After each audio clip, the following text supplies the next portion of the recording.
To take you on a live safari through the African bushveld. We're in a part of the Greater Kruger National Park, a very, very big wildlife area here in South Africa. And we're in a very unusual place to be opening up. We're actually just off of a main road. We were following some lion tracks this morning. We woke up to the sound of lion calling. They must have come across near the waterhole, near Djuma Waterhole or Gowrie Dam, and headed south. And we thought maybe they had crossed south over this road. This road that we're on now is a boundary road for us. We cannot cross it, but the animals certainly can. And just below us in the dip is a dam that we call Twin Dams. This dam is quite a strategic dam, actually, for animals that are moving north and south, because it is right in the edge of one of the deepest drainage lines, and it's a dry riverbed that we call the Mulwati River. So we found out that there is a lion and a lioness that has been found. So I think the male that must have come down to the south must have met up with this lioness that's moving to the north. And, well, who knows, we're going to be going down there to see them very, very shortly. But first I want to show you something very, very interesting.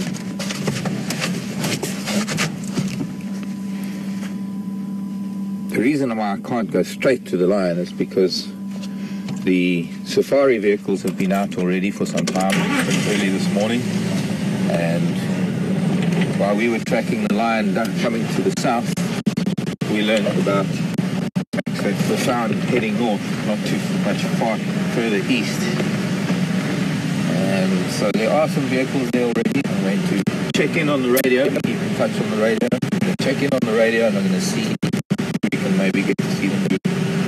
And we seem to have lost this effect that they call it. Listen.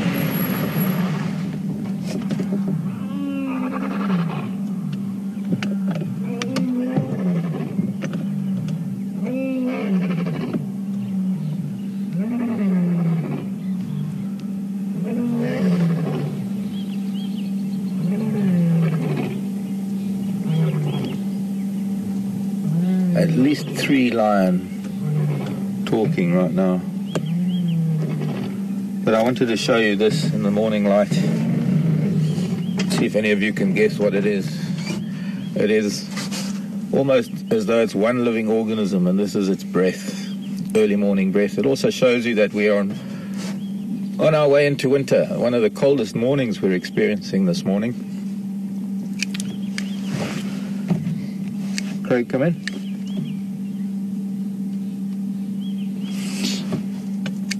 Is Sean there yet, or can I come into that lock?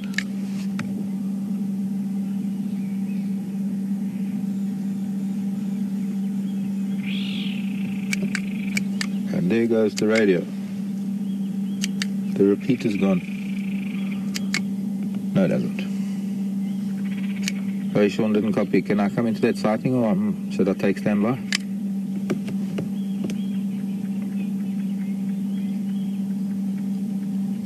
Copy, thanks. Now, although this is, I'm going to give you a hint. It's a colony of little creatures that almost one breath steaming up the morning air. Right, let's go and see these cats.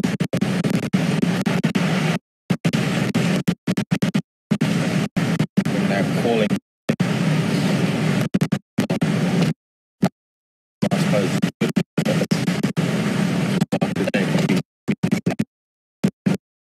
Morning.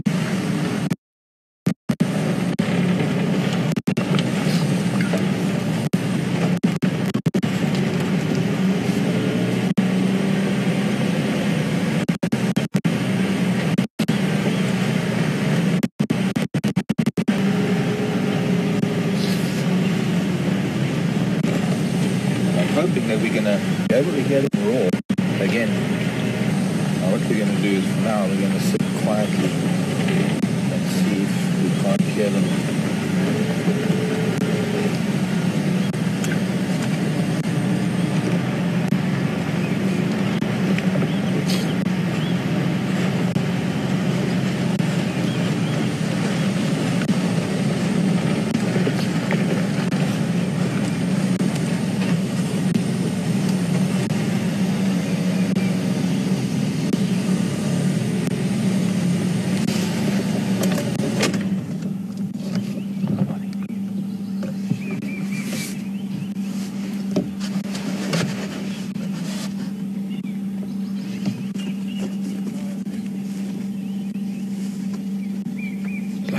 cat with catnip. And what there is a lot of probably quite fresh hippo dung.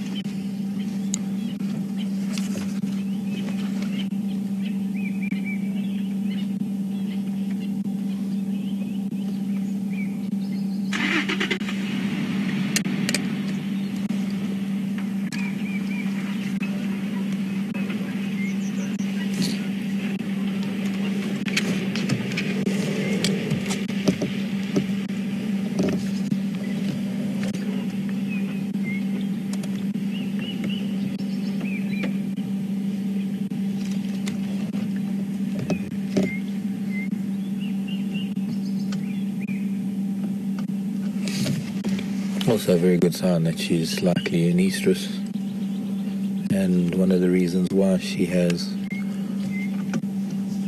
probably called on these males to join her. Can't see the other male yet.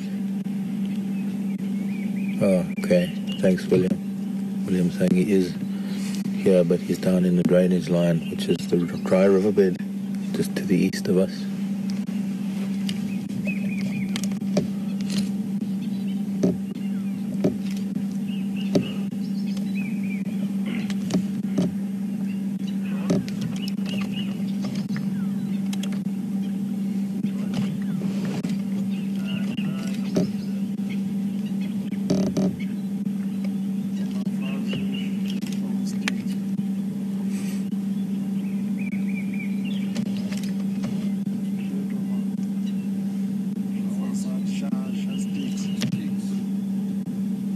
Where's the other one? Yeah. The young one. Yeah. The young.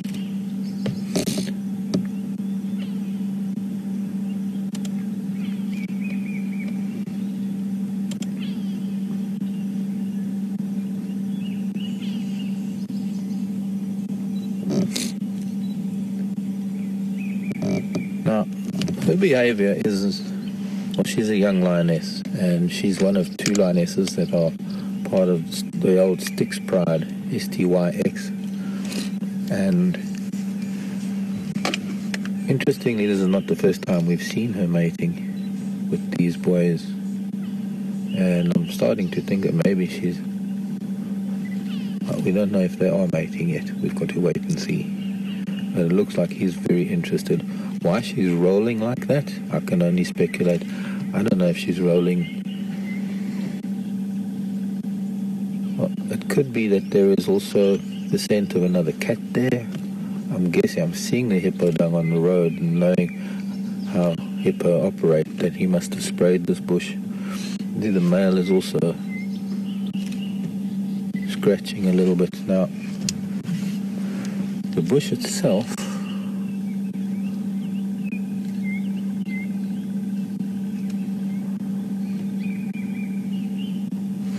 is a piece of young leadwood that has probably been pushed over by elephant, but it's still growing. There's some dead branches there. It's all from a little leadwood tree, and there is no, it's not an aromatic leaf, and I have never seen cats do this with leadwood. So it might have something to do with the dung and just the fact that cats and dogs and hyena do tend to mask their scent somewhat by rolling in animal dung, vegetarian dung rather. But I don't think that's the entire reason. I think that we probably still have a lot to learn. I can't say that I've ever seen a lioness doing what she's doing right now.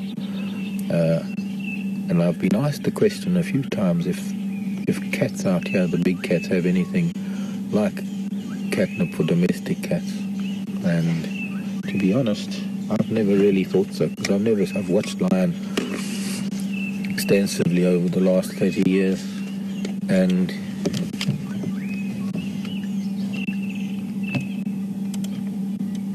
to be honest,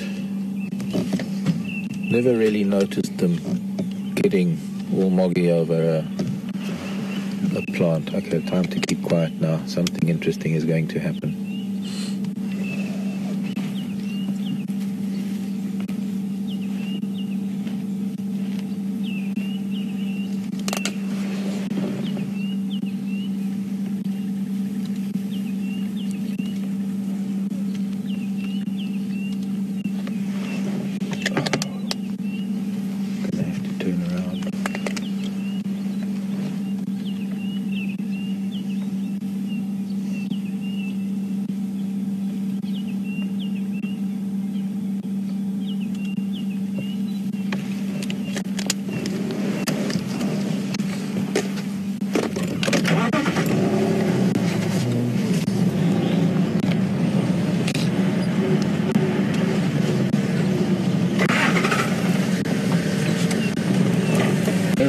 urine. And what he's doing is, I can smell it, very strong, very pungent, almost ammonia kind of a smell. And the fact that he has his right behind her also indicates that this is going to probably turn into a mating session. It could be why these males have been going south so frequently.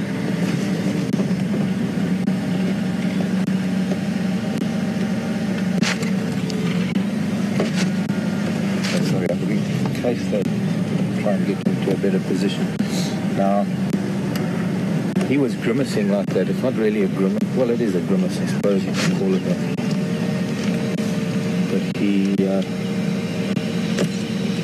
is essentially inhaling air over a very special organ in the back of his throat. Magnificent male.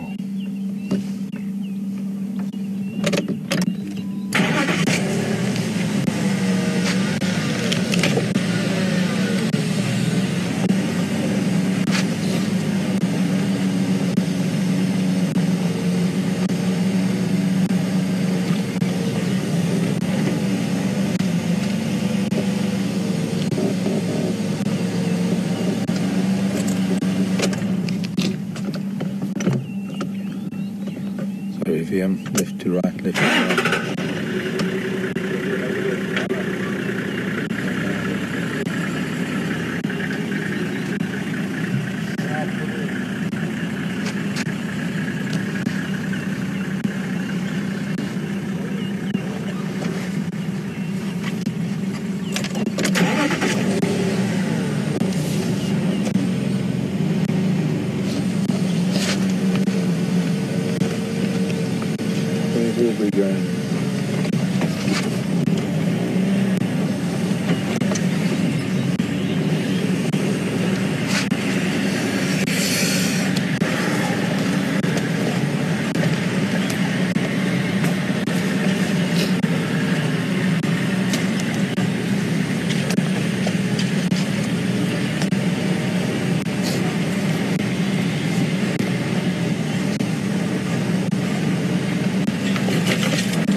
File control, radio's breaking up a little bit, please repeat that.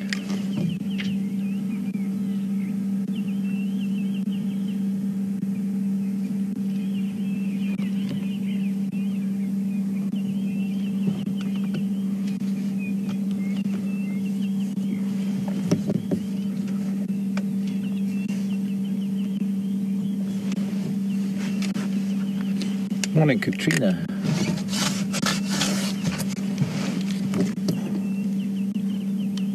Katrina was asking if a lioness, a female lion, if a lion will switch prides or stay with a pride all her life. A little bit of both, really, Katrina, in that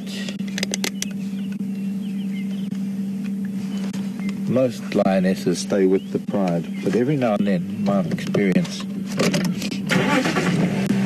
every now and then you'll find that a lioness will raise cubs, maybe that are destined for leaving the pride structure and moving on and becoming the core of maybe a new pride. Interesting what he's doing now. Looks like it could be a spot where there was buffalo urine or some urine. I didn't see her urinating there. She's heading back south, and clearly she's not really interested in him. She's not really displaying like a lioness would coming into estrus. He's behaving as though she is. Fleming, that grimace that he was doing is called the Fleming grimace,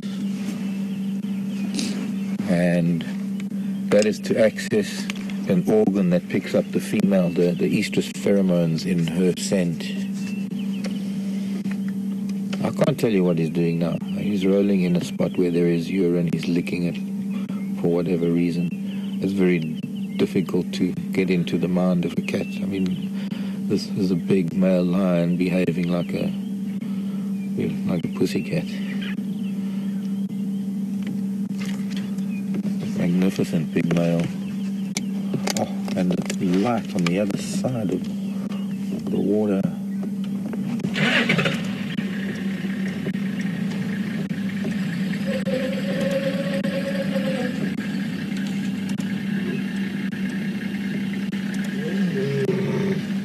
She's calling now.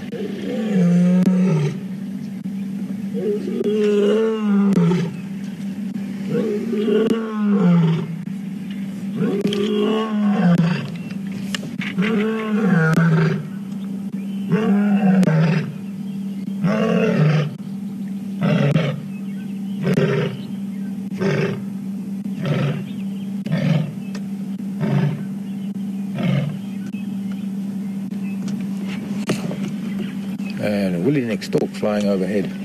Now, the call of the female, if you listen carefully, the call of that female, at the end of the call, there's a hoo, hoo, hoo. Now, unfortunately, the male hasn't called yet. Maybe he will. But the male, at the end of the call, when they do that, hoo, hoo,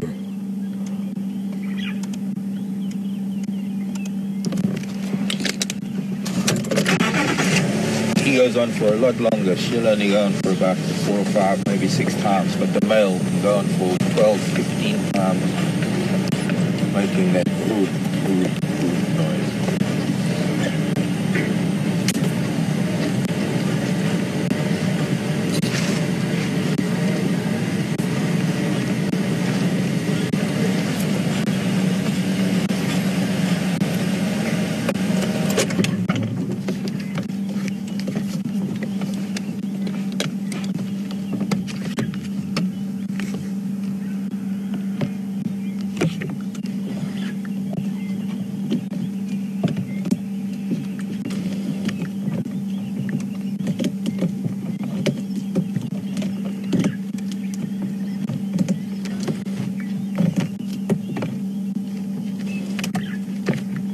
She's not Fleming. She's picking up the scent of perhaps her pride mate.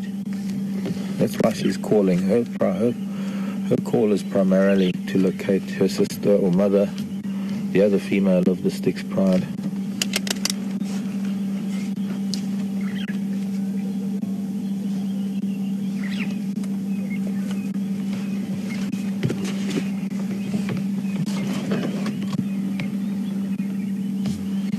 Like a sick puppy dog, he'll follow her everywhere.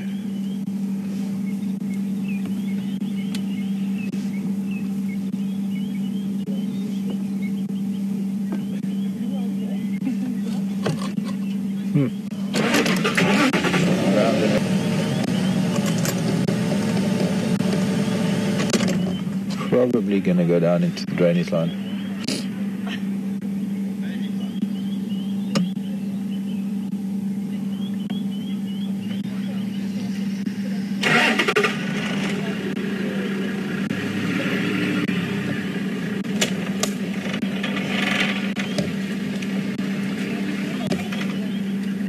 Sean, come south. Oh, you there.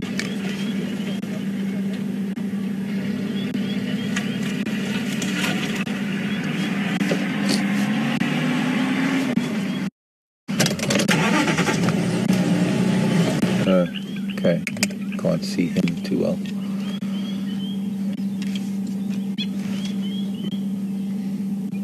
She's growling at him. She's showing displeasure. She's turning her back to him.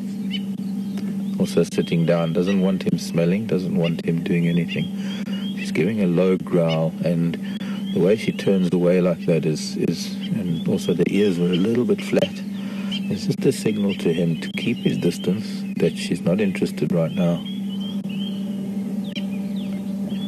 So I'm guessing that she's probably just coming into estrus. I don't know if there's any record of the mating south of us, where the Styx pride usually spend most of their time.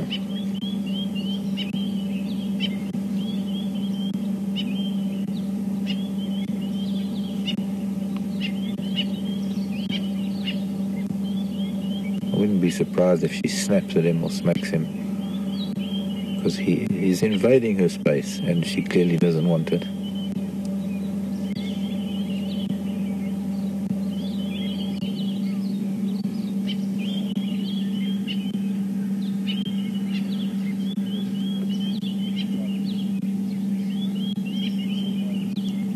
If any men have ever been in a similar situation where you've said something wrong or done something wrong and you get the cold shoulder, that is the cold shoulder in the lioness's life.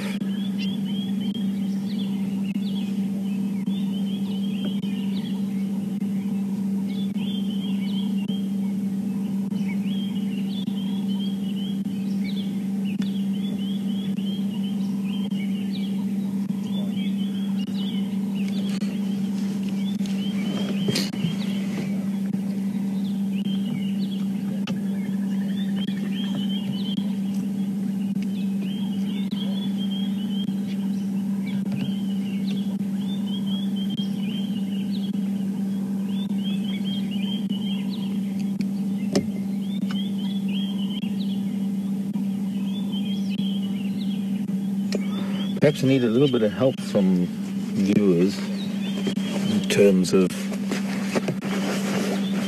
when it was we had the Styx lionesses mating, and was it the older one or was it this younger one? Unfortunately, I can't remember these things very well.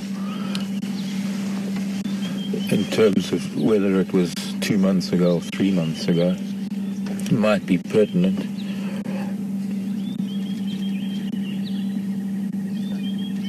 Might also be a case of a false estrus or something. Sometimes lionesses keep males in check by a false estrus, as it were, and they won't fall pregnant because they want to make sure that the males are going to be around long enough to keep those cubs. Males ordinarily will fight to protect their progeny, but they can't. There's nothing they can do if they get ousted from a territory. And it's only through time that lionesses can evaluate the males and their strengths and their ability to defend and maintain that territory that they've taken over.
Just like their smaller counterparts, lion and all other cats, when they're licking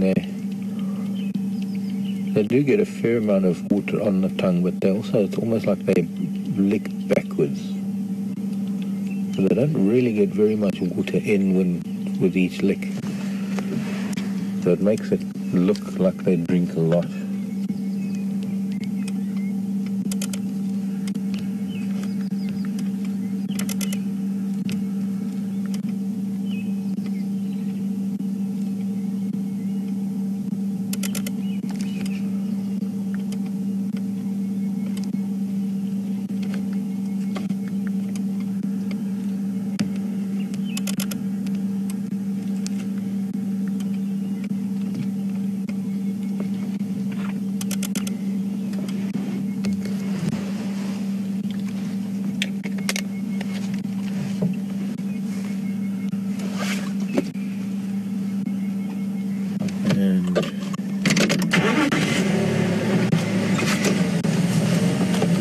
Absolutely fantastic. I can't believe it.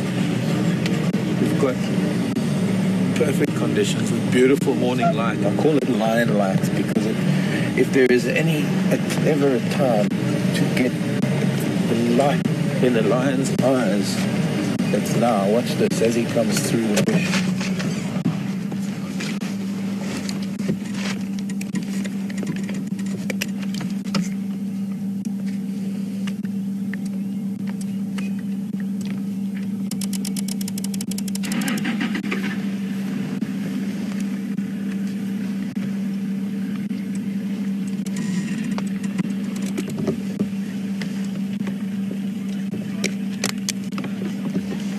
Wow, right towards us, right behind the car. Okay, it's not a car, but you know what I mean.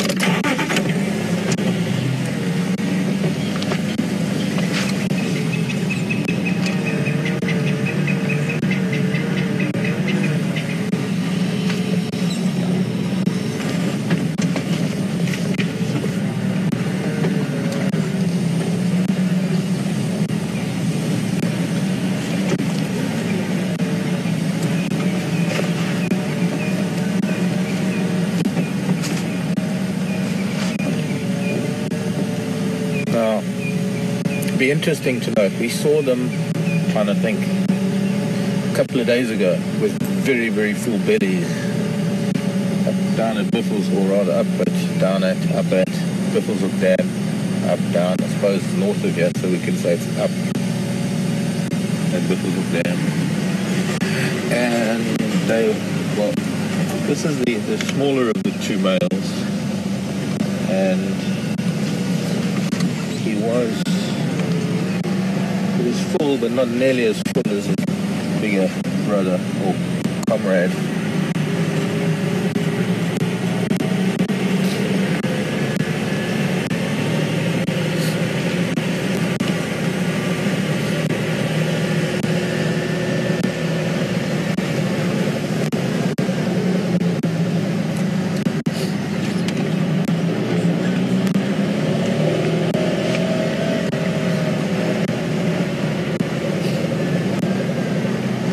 Coming out now.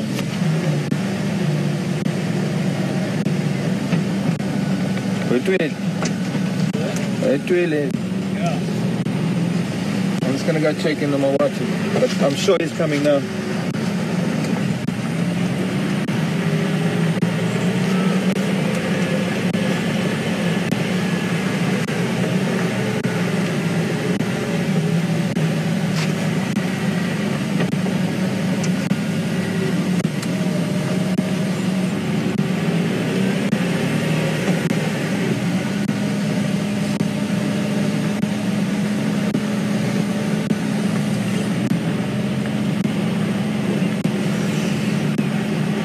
Rather than try and follow him through the bush, I decided to try and come to the boundary.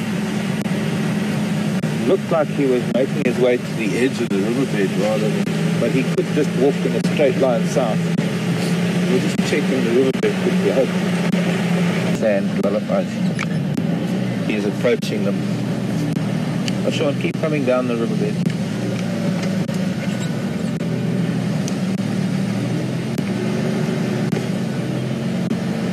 second one's approaching them a little bit. I just want to get them in as well, the same shot if we can.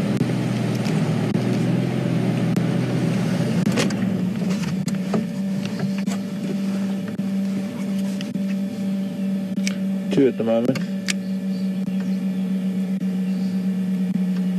The affirmative best approach probably in the Milwaukee from Gary, Maine.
Hoping if we still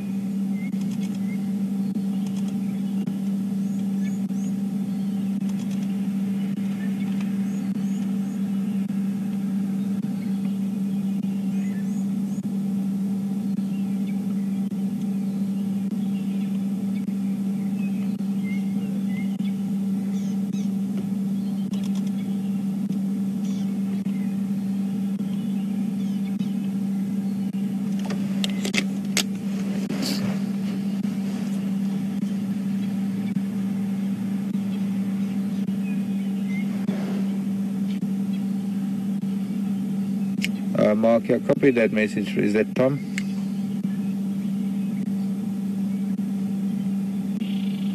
Okay, Tom, not a problem. I do have to put the radar down every now and then.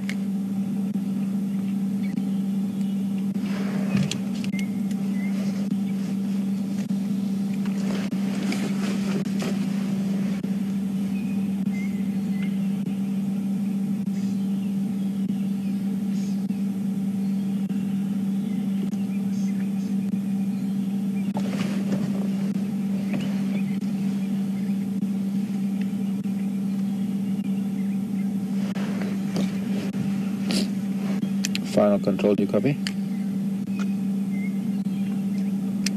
Copy about 1 out of 5.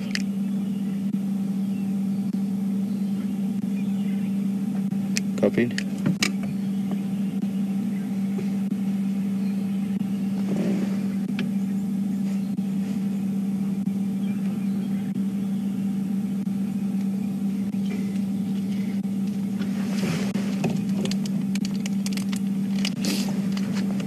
Question came in about these male lions. What would happen if these male lions ran into a pride with sub-adult males? Well, sorry, the depends clause has to come in here. I'm not sure who that question came from, but if it is their own pride, they'll tolerate the young males up to a point. It is also not really Oh, Lynn in Michigan. Thank you, Final Control. Lynn in Michigan wants to know, now Lynn, if it's their own pride, the young males that might be born in their own pride, by the time they start reaching 3 years old, 3 to 3.5 years old, it's going to be necessary for them to move on. And some males tolerate them a little longer than others, but generally speaking, they eventually it gets to be where they've got to move on and go and find their own. You see, look at that.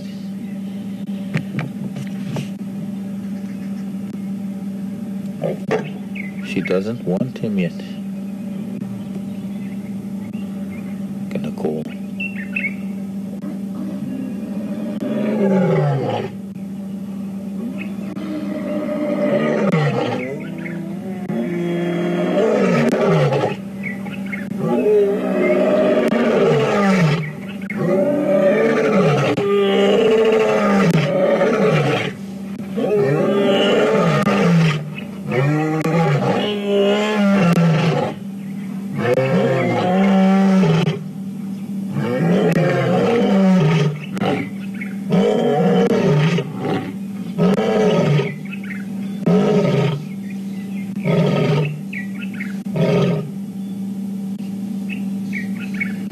Looking at the other male, seeing the other male now for the first time, now that he's turned around. Not for the first time, but for the first time since they've arrived here on the sand. He's known that the other male is nearby.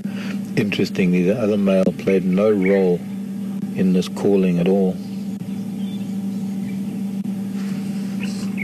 But she's clear, you can see how she's clearly,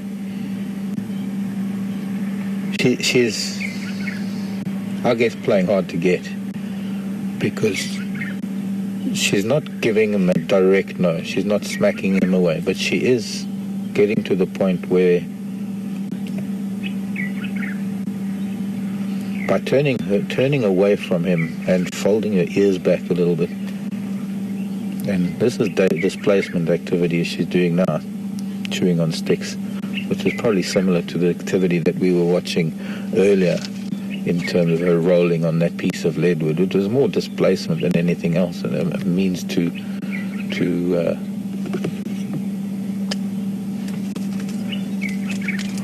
do something else other than have to deal with him.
Interesting to know which one of the two females this is. I seem to think it's the younger female.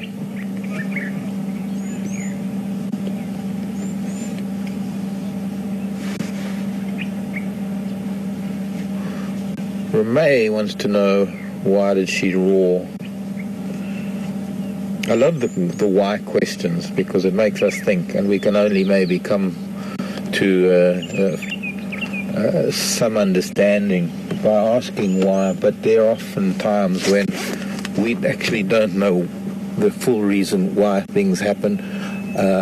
Why did she roar? I believe that she's roaring mostly to call the other female from the Styx Pride. I believe there has been another lioness calling up in the north near Buffelshoek Dam, and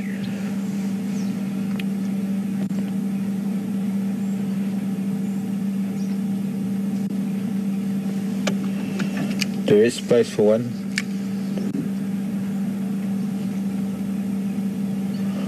Sorry, I do have to talk on the radio every now and then.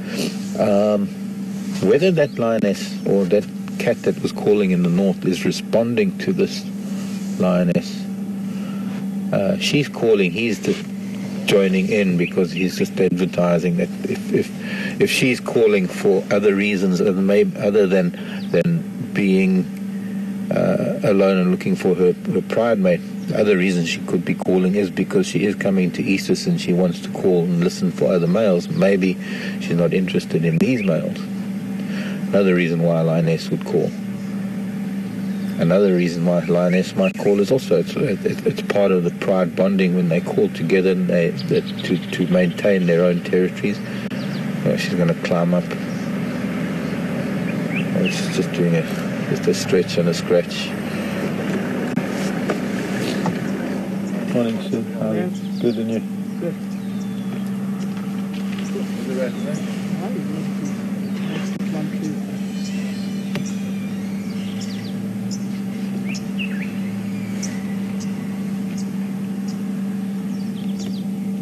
That's one way to get away from him.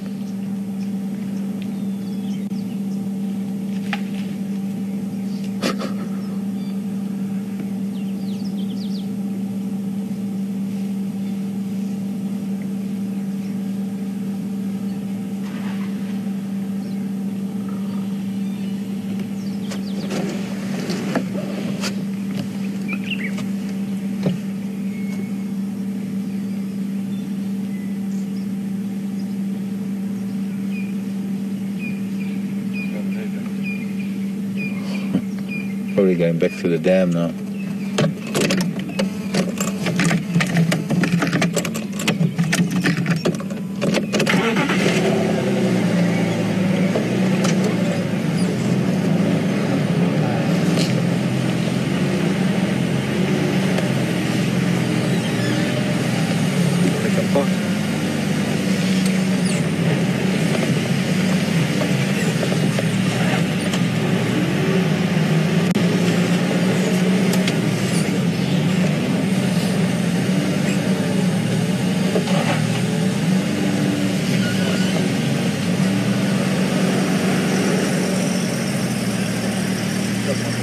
See you later, Sid.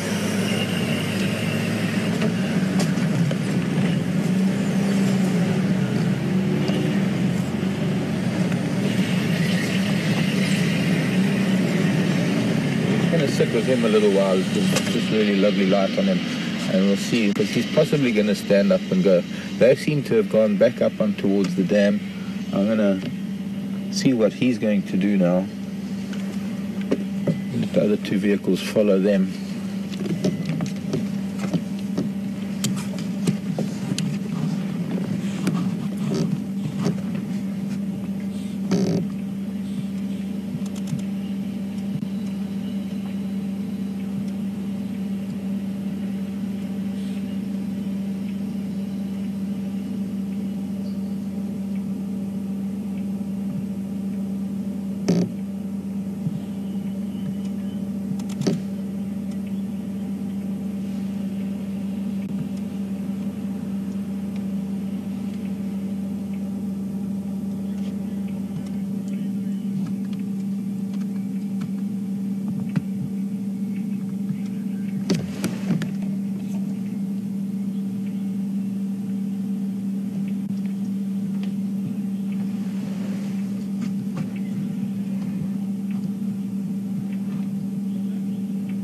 Hi, Tammy. Tammy wants to know if these are the two full-bellied males we were watching the other morning. Yes, they are. And just remind me, was that 3 days ago? 4 days ago? 2 days ago? It's all a blur. The days.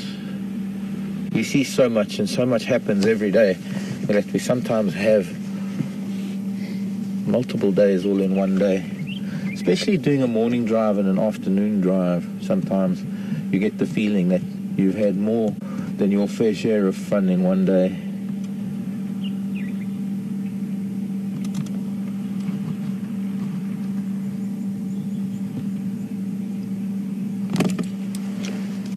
Nikki's saying, yes, I think it was Sunday morning.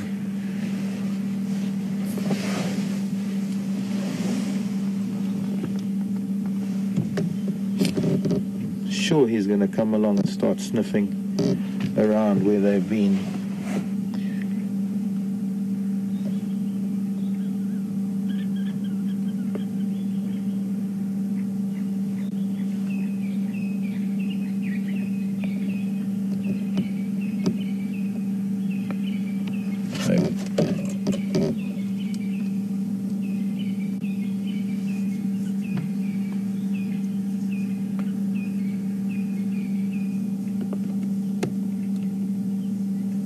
So it goes to show, I mean, we were asked while we were with them with such full bellies, how long it would take to digest all of that.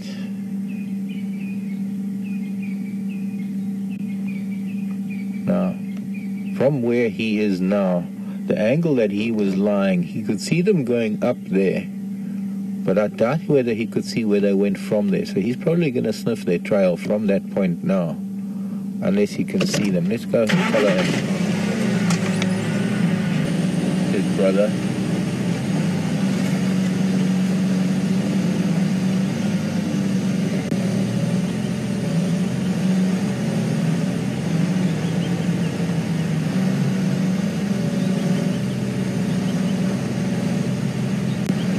Now he's going to have to try and see where they went, because they actually went back up towards the water, which is to the left of us, and he seems to think they've carried on that way.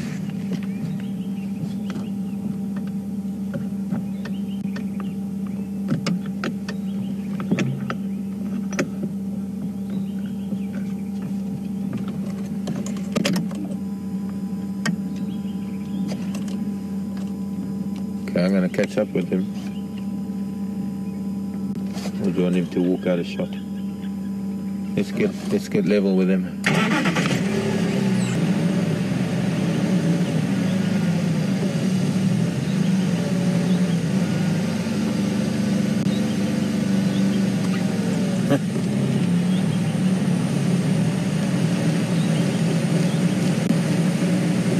There's another what-if question from Brenda. Brenda's in Virginia. Hi, Brenda. I hope you're enjoying this. This might as well be a Sunday morning.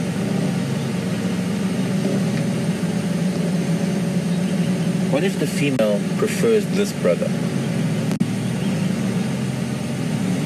I think it's too bad, Brenda. The other male, being the dominant male, asserts his dominance. And maybe even that's why she's giving him the cold shoulder, because maybe she'd rather have him in her life right now. And there's not much he can do about it. And maybe that's why, like a puppy, he himself is following him around. But he's just mostly following because he's part of this coalition of males of the Matimbas. So he won't go far from, well, I guess it's the wrong statement, because they do spend time apart. They do spend time considerable distance apart. But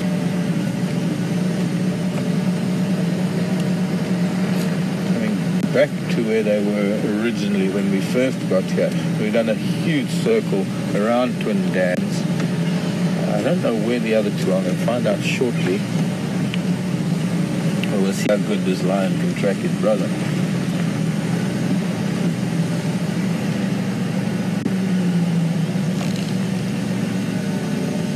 Cedric, come in. You still with the other two?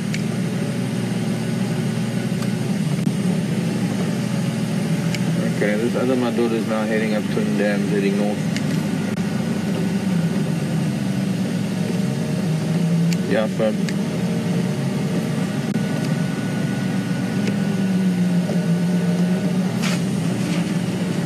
Okay, so I'm guessing that his tracking skills aren't even nearly as good as mine this morning. I think I could track his brother better than him right now, because they're still back at the water.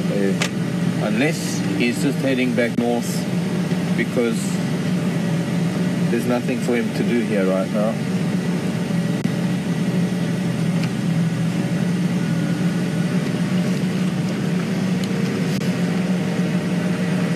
For the time being, going to let other vehicles enjoy the other male and the other female. We're going to see how far he gets. Sure.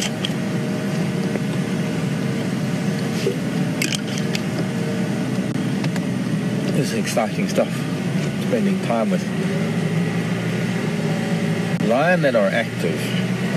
So many times we see lions, so often we see lions that are asleep, and it's par for the course with African lions.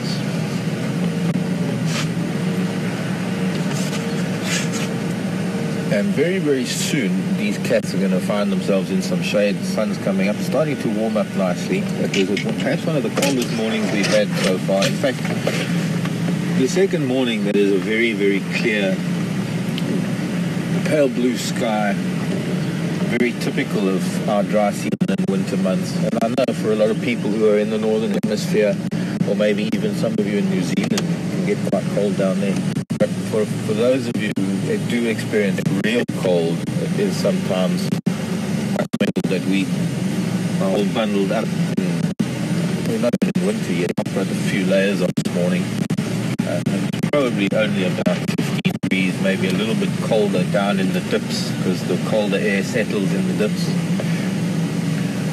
But enough of a temperature change that it's the first feel of winter on our doorstep.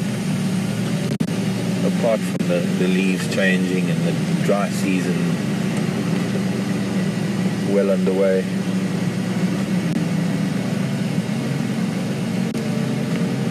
But it'll warm up quickly, and we can hit temperatures of 30 degrees Celsius by late morning, noon.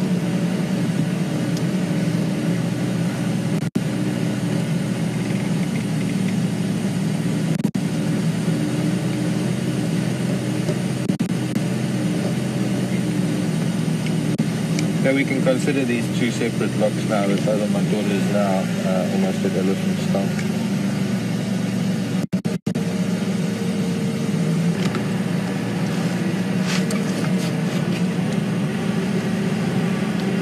Not even attempting to follow his brother, not even attempting to find him. He's making his way north. I bet he's going to head up towards Gari Dam, maybe then crossing, going up towards Biffles of Cutline, might even angle off towards Biffles, back towards Biffles Dam. Be interesting if he does maybe link up with the lion that we're calling from the north, which I'm guessing must have been the Nkuhumas.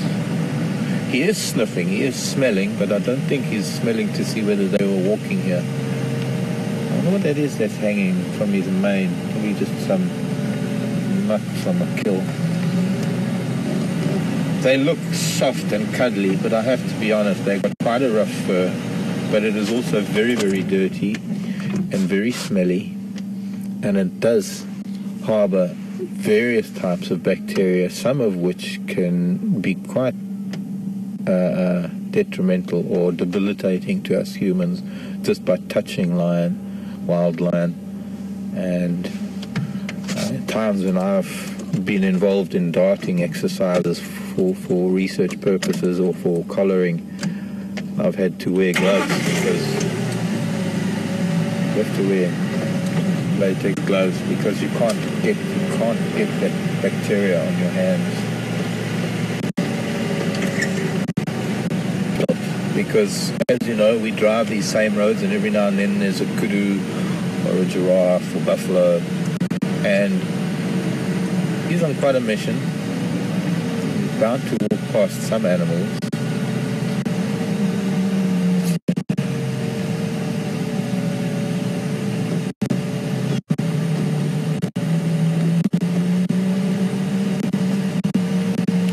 Another spot, it just paused, where a hippo's been spraying the bush with dung.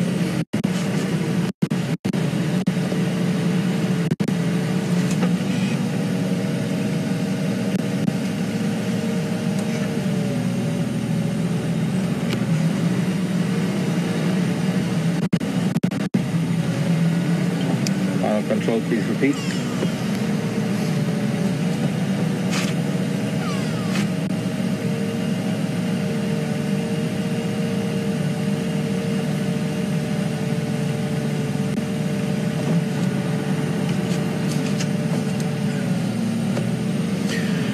you for information. Wonderful thing about what we are doing and this whole live safari that we do. And if you're joining us and you're fairly new to live safaris, this is the beauty of do this every day over time and have viewers that are with us over time, because I might not remember dates and things. I can remember that some things did happen, and Tina and Diane both sending in information that the 10th of January this year, which is 3 months ago, just over, which is about the length of time, just beyond the length of time, the gestation period of lion front. These two males were seen mating with one of the two lionesses on the sticks. Now, the other thing I would like to get information on is if any of you, I've got photographs of her from now. I think I've got one or two nice. I'll put that up later on the WildEarth page, and we can have a look and try and identify which of the lionesses was being mated with in January. Oh, flop in the ground. He's going to be rolling in some dung. We'll see what it is. We're rolling in something.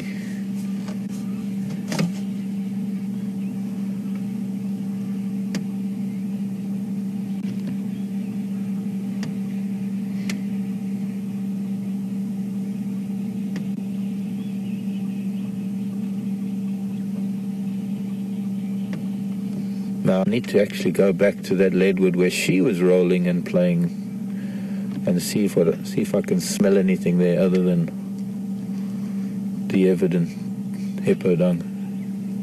This could be some dried buffalo dung.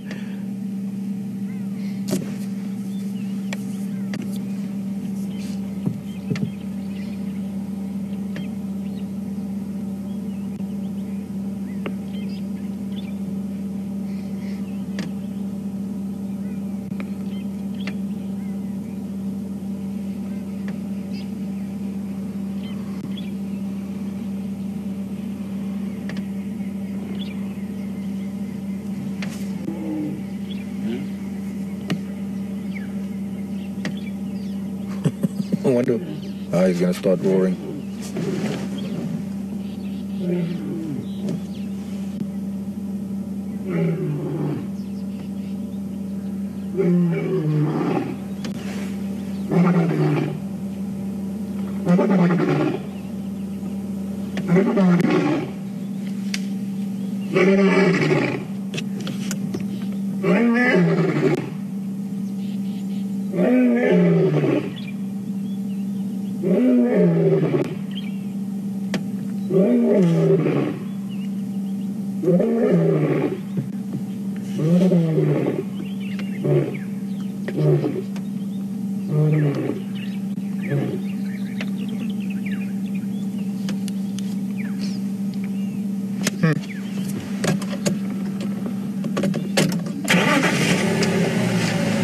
Didn't go on as long as I was expecting him to. The end of the call, I'm just going to derobe a little bit.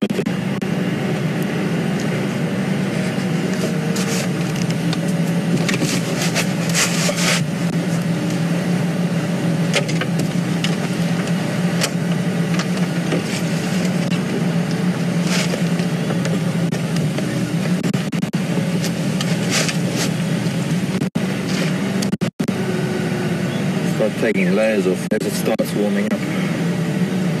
And listening for a reply. Let's stop and listen as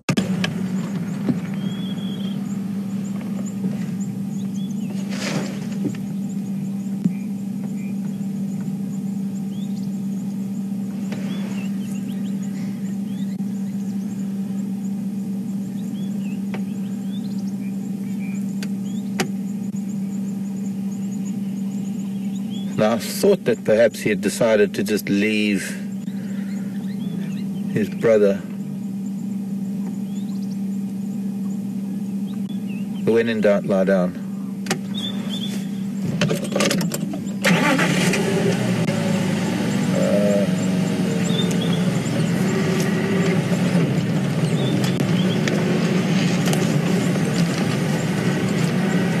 But it seems that now he's expecting an answer.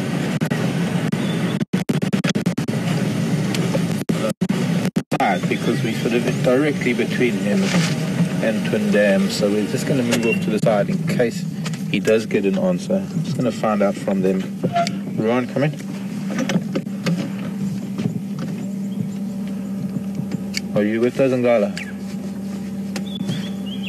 Did they react to this one's calling? No.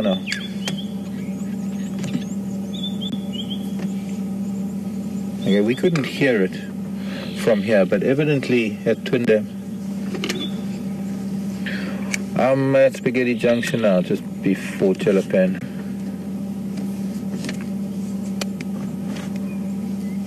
So he did hear them, that's why he stopped and turned around. After his roaring, they started roaring. We didn't hear it, unfortunately. But I think he might have expected that maybe they'd moved further north. And so he has laid down because he knows where they are now. Could be, too, that he's waiting to hear if the lion in the north are going to be answering. That wasn't a full-blown territorial roar. It was more or less just a communicative contact call.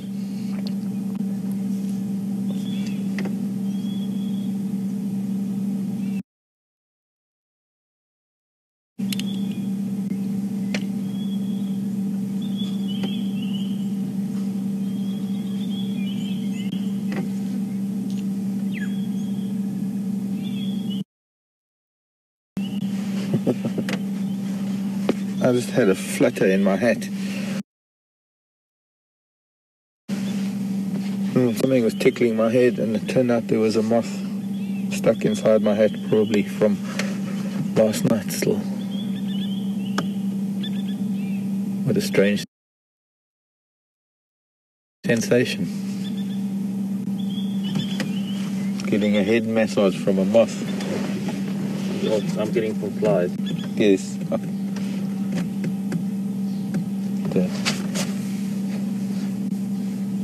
No shortage of flies. There's the moth. That's gone. A little bit confused.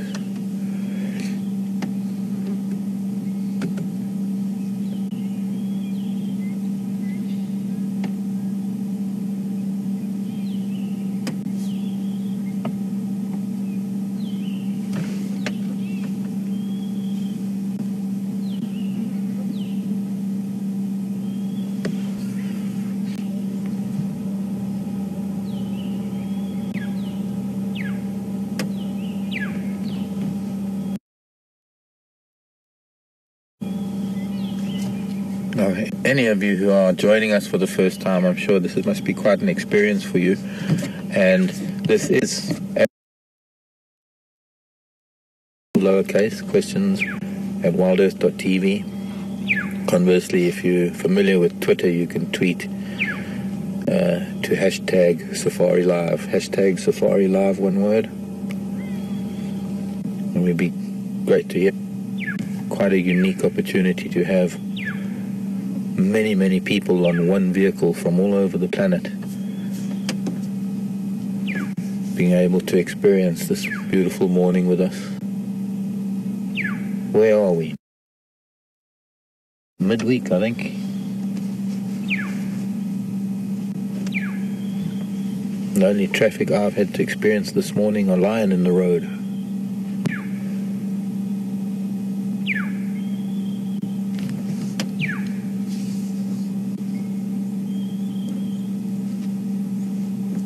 They have also, I thought I'd let you know, not far from us, there have been crocodile tracks in the riverbed. And we'll see a little bit later if we get there, we'll see if we can get to see those crocodile tracks. And that would be the crocodile from Buffelshoek Dam who has decided to make its way back to wherever it came from, I guess. Came on a walkabout. See what the fishing was like. And most likely because the dry season is approaching and there are no doubt a lot of dams and a lot of water holes that are drying up. It doesn't surprise me that a crocodile being familiar with an area, would make its way to various waterholes to see whether there is a greater concentration of fish as a result of the water shrinking, evaporating.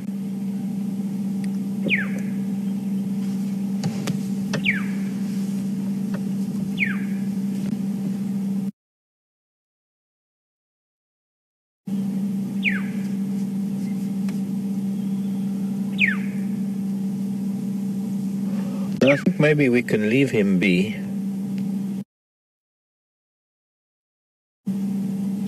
and go back to the male and the female. And I suspect that she's only maybe coming into estrus. And I suspect that maybe at some point she might relent. Normally the female is the one that initiates the mating. And one of the reasons why she is rejecting him is because she's not ready. And he's trying to initiate it. And maybe he won't really go very far.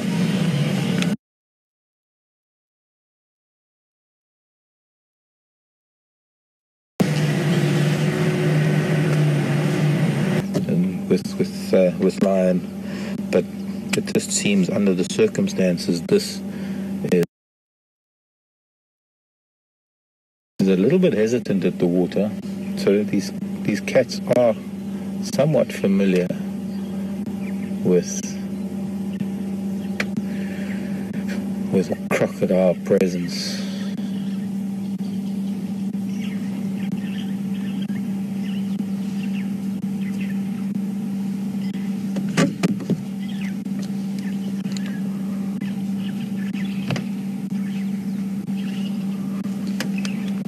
Some squirrels are starting to chirp now. I'm not sure where those oxpeckers came from, but there was a small flock of oxpeckers that flew by, and that got her attention. Earlier she was scratching in, this is a sedge grass where she's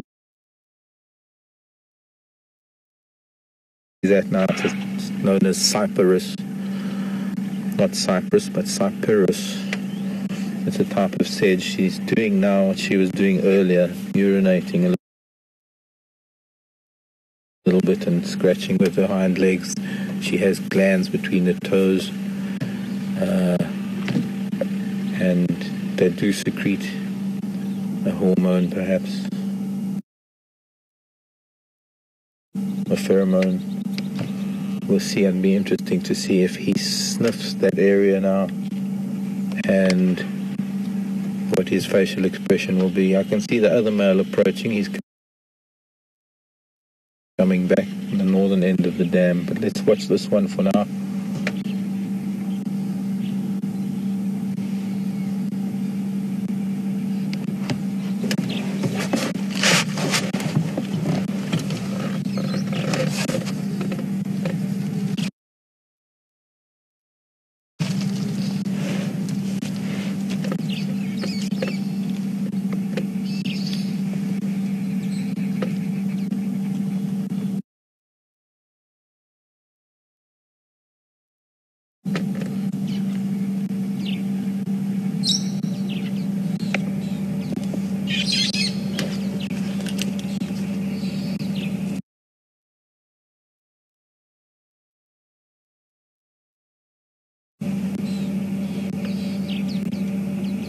I can't see it.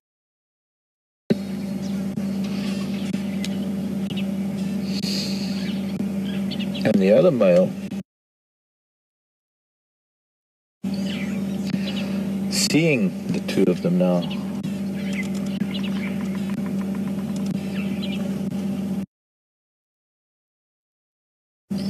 Has now flopped down on the other side of the dam. So you see, even though I was trying to interpret his actions, I got it all wrong. You never know with animals. You can't predict or you can't explain. You don't know what's going on inside their head. So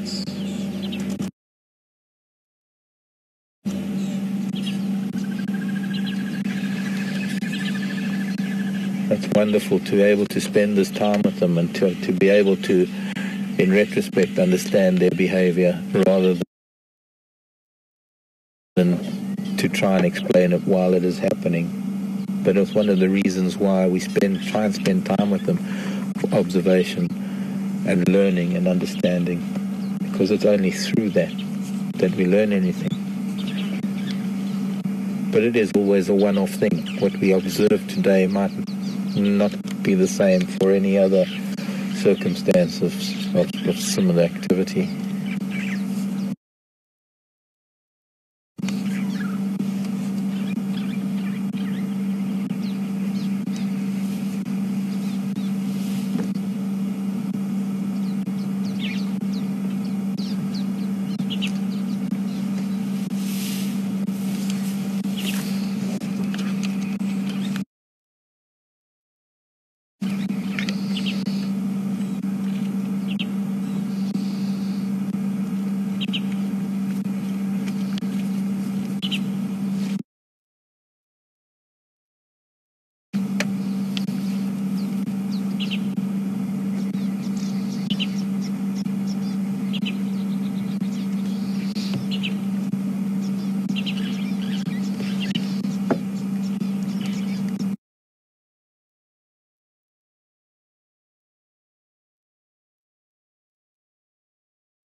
Not so warm that they need to seek shade right now.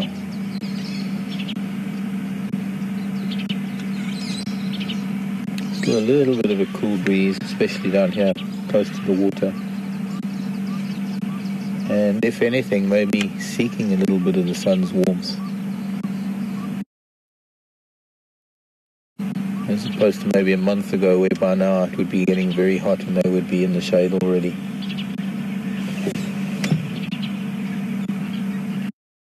Might have had ideas on twin dams this morning, have probably heard all the roaring, and I'm probably not going to be coming down here.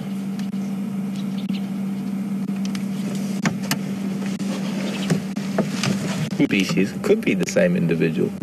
You can see his posture, how he has lifted his head a little bit, because that starling started alarming now. Very harsh call compared to its very melodious usual call. Actually,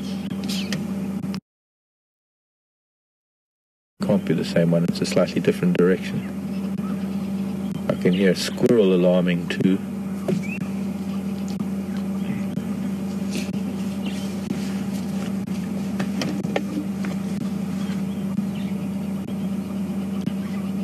And the distant thud of helicopter rotor blades.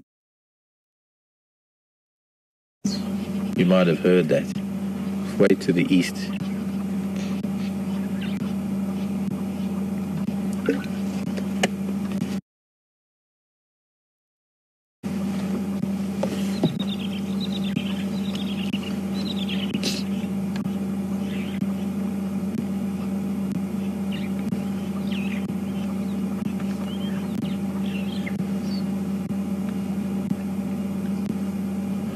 could probably see them better if I were closer to the dam wall, and I could probably get around there. But you see, if I was there and they move, I wouldn't be able to go anywhere. But also, I think it would be a little bit too intimidating being right above.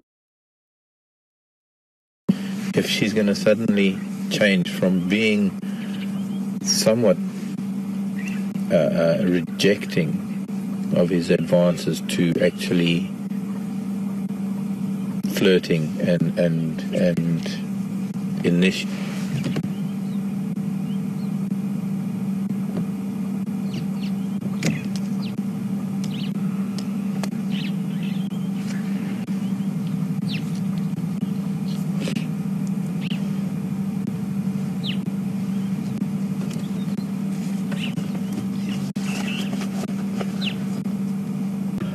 Not really. Lionesses aren't really in the habit of getting kicked out of prides, Vicky.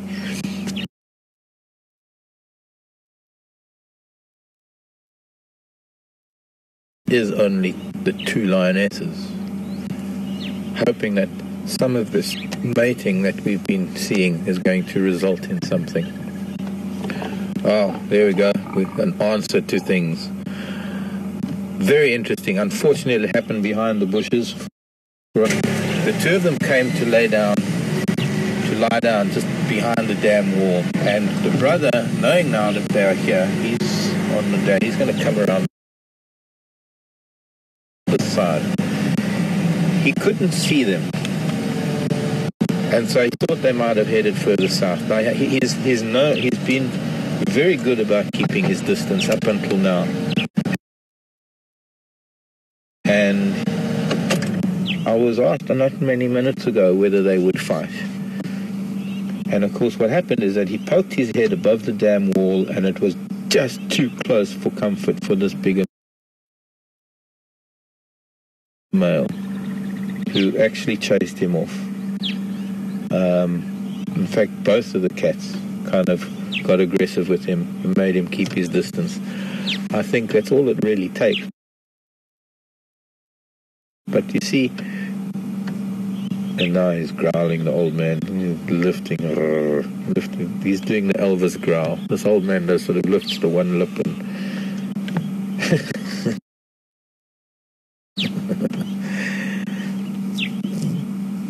he's just twitching his upper lip, and there's a low growl emanating from him, just to keep the other one away. I don't think the other one had any intention of interfering. He just didn't realize they were so close. And he poked his head up the wall, over the wall.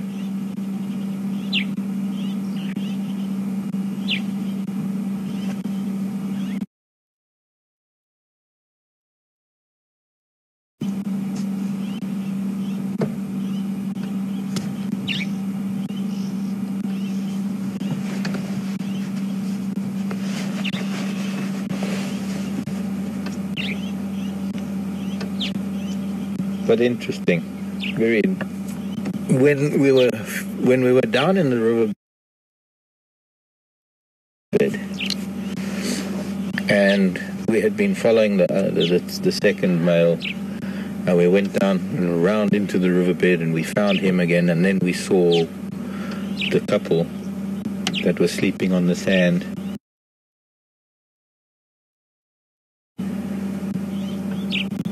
There was a moment when she got up and she started doing her playful thing on the tree, that the male stood up, and then he suddenly noticed the brother sitting nearby. But the distance was enough that all he had to do was just look at him with daggers, and he knew from that distance that there wouldn't be any confrontation, wouldn't any need for more than just a glare. And obviously the closer the other male gets, the more aggressive this male will get to keep him away. And being the submissive male, being a smaller male, is constantly being dominated by this male. He's not going to try his luck. The interesting thing is that you will find that if there isn't a female in East Resort, there isn't a female around, they'll lie together, they'll sleep together, they'll any contact with his brother. He's only got eyes for her.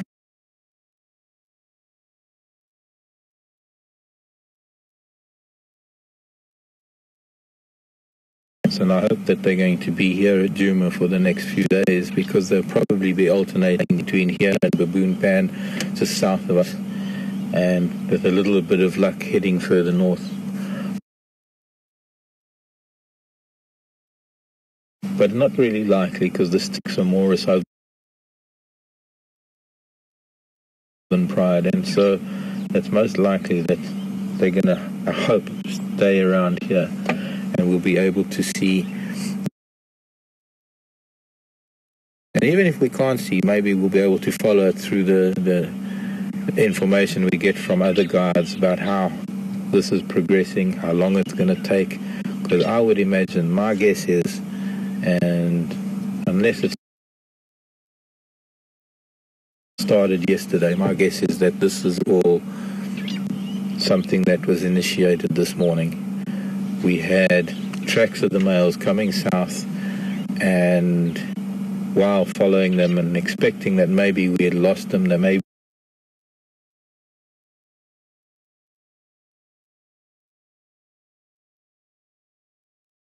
how long does each male mate with her? There are bunches of questions that really can't be answered until we get the chance to observe them doing so, and here is the perfect opportunity.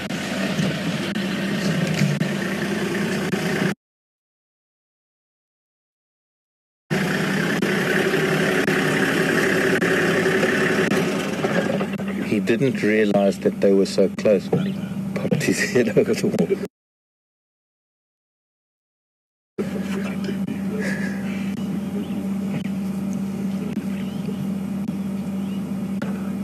Can you get through here, Tom? I'm going to have a quick look at them again. Sure.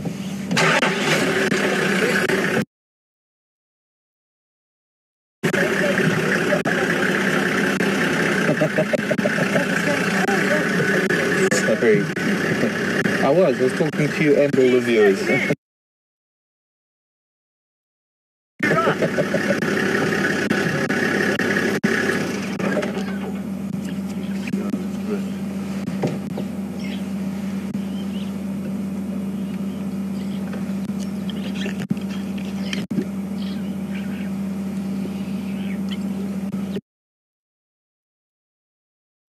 Gotten away. Right.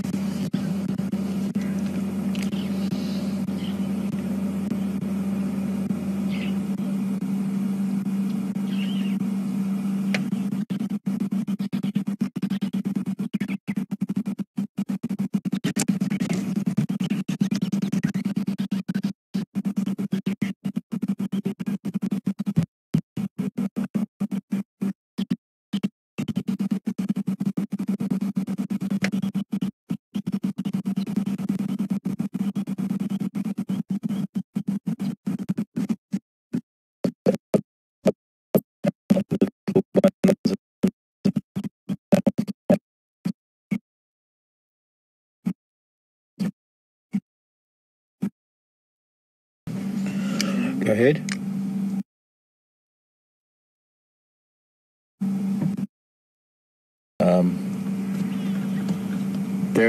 There has been a dominant male in the coalition of males of the Matembas that was called Induna, but I can't be sure.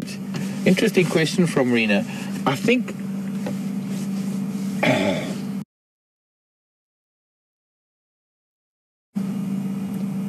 personally, I think unlikely. I think based on the fact that she might be coming into estrus and that they're about to go into a mating session, and based on his behavior towards Ginger, the smaller male, that I think if there was to be a kill now, they would still make him keep his distance. So I think he would have to wait then until they were fed and moved off of the kill for him to come in and feed.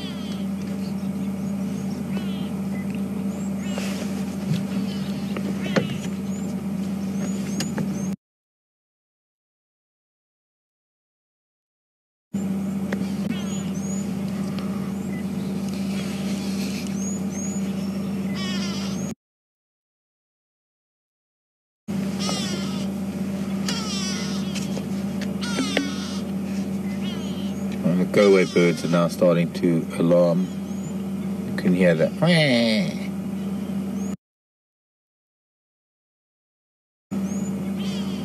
When they get a little bit more intense or a little bit more insistent, it sounds like go away. It goes, go away. But for now, it's just a wah. That alone is enough to keep the likes of the buffalo away from the dam. He lifted his head as a francolin ran past. Fortunately, the francolin didn't alarm. I don't even think the francolin or the spurfowl even saw the lion.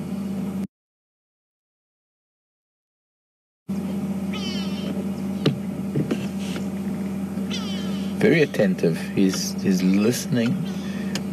I mean, with all the vehicles and all the other noise that there might be around, he's going to tune that out. His brain will tune all the other noise out, and he might hear a twig crack. He's listening, no doubt. Dude.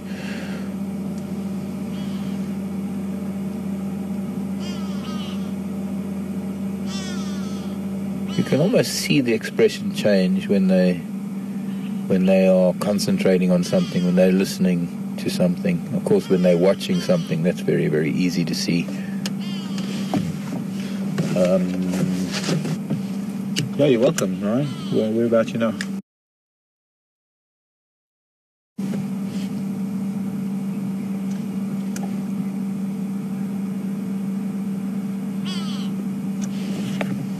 Okay, copy. You should get me visual with my daughter and my Fazi. The other my daughter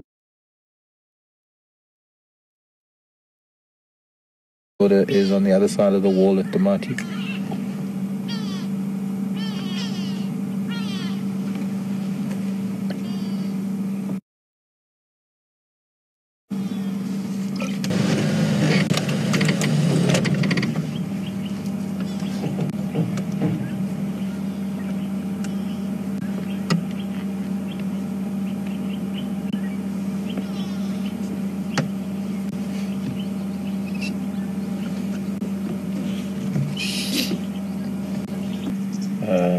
They're in that much need of a kill right now.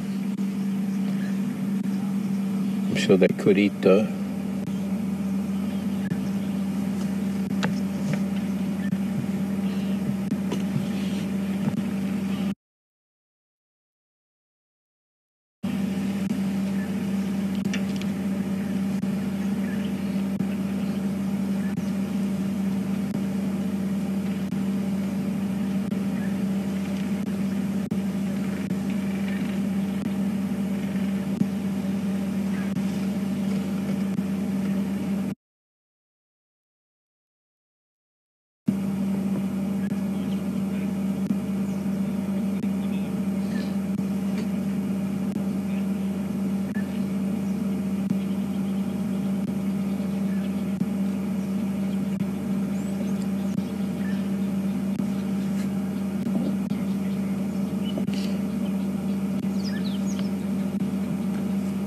Confident that there's not really much going to be happening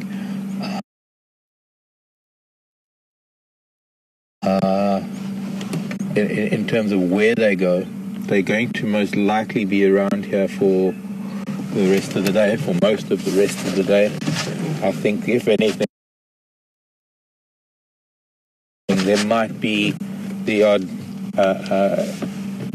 interaction between that male and the female as the day wears on, whether it be in the shade. I think what might happen is, if he falls asleep, she might try and get up and sneak off, and he'll maybe hear her getting up and maybe then follow her. So I'm thinking, and I'm hoping you all agree with me, but I'm thinking that what we can do is, I'm hoping to come back here this afternoon. Hopefully we can follow up on what we've been seeing this morning.